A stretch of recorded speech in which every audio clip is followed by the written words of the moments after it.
Okay, here's your let's try this one. So see how you did. The first thing we have to do is identify the degree.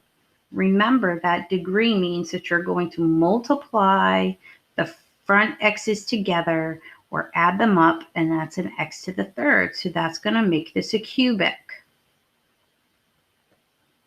The second thing we have to do is figure out what our a value is. Is it positive or negative? So we're going to look, and this is a 1 times a 1 times a 1. These are the coefficients of x, and I multiply them all together. I'm going to get a positive x to the third.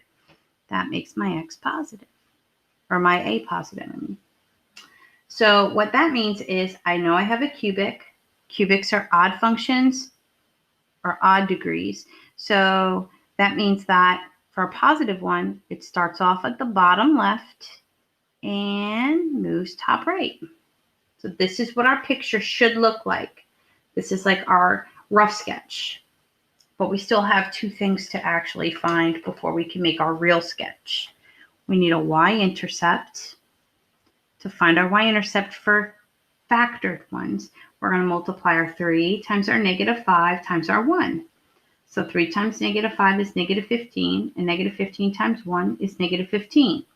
So our y-intercept is at 0, negative 15. That's our constant. The next thing we have to do is we have to find our zeros. So to find our zeros, we are going to set each factor equal to 0 and solve.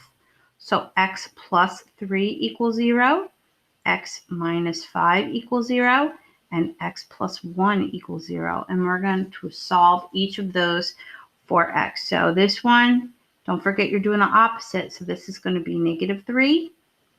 You're going to do the opposite here. You're going to get positive 5. And you're going to do the opposite here, and you're going to get negative 1.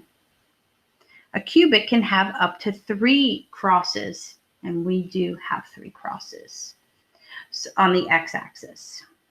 So we're ready to sketch. We've got everything we need. So you're going to draw an xy, pretty basic. Doesn't have to be to scale. I do need a negative 3, a 5, and a negative 1. So on my x-axis, negative 3 is furthest away. Negative 1 is closer to 0.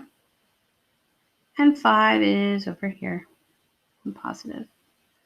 And then, of course, we have a negative 15. So on the y-axis, negative 15 would be down here. Notice I'm labeling my dots, too. That's kind of important.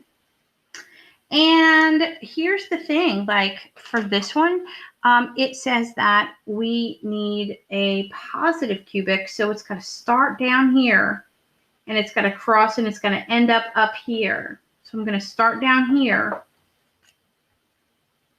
and I just go through my dots. So I'm going to come up through negative 3. I got to go back down through 1. I got to hit negative 15, and then I got to go through 5, and 5, I got to go up through here, and that's where it ends. So this is a good sketch. We have starts bottom left. We're going to come up, cross, go through cross, and end top right, just like we're supposed to. Hope you did okay.